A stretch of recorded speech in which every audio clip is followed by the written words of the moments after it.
Okay, so you've gone out and shot a film that you're proud of, and because you're a true filmmaker now, you shot it all in log to maintain dynamic range and all the information in the shadows and highlights. And then you finally get back to your desk to start your edit, and your footage looks like this. Now, instead of spending a ton of time adjusting exposure, saturation, and contrast to manually color correct your footage, there's a quicker way to take it from this to this. And we do that by using an input LUT. And that's what we're gonna talk about today.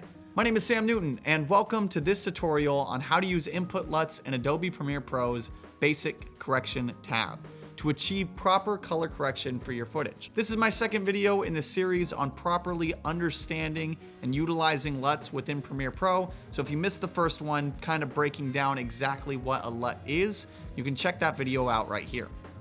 In this tutorial, I'm going to walk you through the steps of applying and adjusting an input LUT to enhance the colors in your footage to really give it a professional look as quickly and easily as possible. Let's get into it.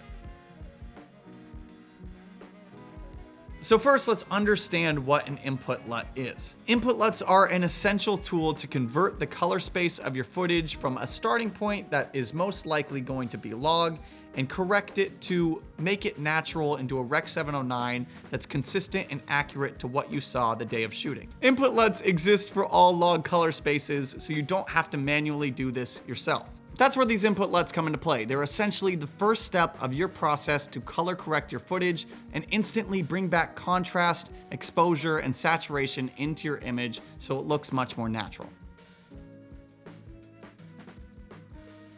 Step 2 is actually applying the input LUT. There are two ways that you can use them in Premiere Pro. And one of the coolest things is now in Adobe Premiere Pro 23.2, this is automatic for Canon C-Log, Panasonic V-Log, Sony S-Log, HLG, and iPhone HLG. All you have to do is go to the color settings and check a box for automatically converting your log spaces, and then you don't even need an input LUT, which is wild. But let's assume you still need to apply that input LUT. The first option is to go into the Lumetri color panel, select the clip you want to apply, go into the Basic Correction tab, and select your LUT from the drop-down menu. Here you'll see all the free LUTs Adobe offers. And if you want to import your own LUT, that's extremely easy to do. Click the drop-down and select Browse. This will open up the files that you have on your computer, and all you have to do is select the LUT and click Open, and it'll apply the LUT on your footage. If you don't want to go through all the files every single time you apply a LUT, you can save them directly into Premiere Pro so they are available right next to the free LUTs that are already installed in the application. Okay, so you could start by opening Library, Application Support, and then Adobe. Find the Common folder, open LUTs, and then open the Creative folder. This is where you can import your LUTs. So once you've gone to the Basic Corrections tab, selected your LUT, and actually applied it onto your log footage, you've converted it to Rec. 709, and you've begun the first step of color correcting your footage.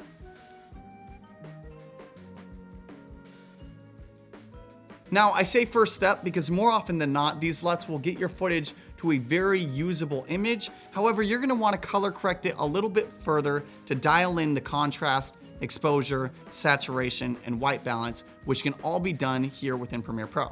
So you can adjust white balance here in the Basic Corrections tab. You'll find things like temperature and tint to really dial in the white balance in case you missed it a little bit the day of the shoot.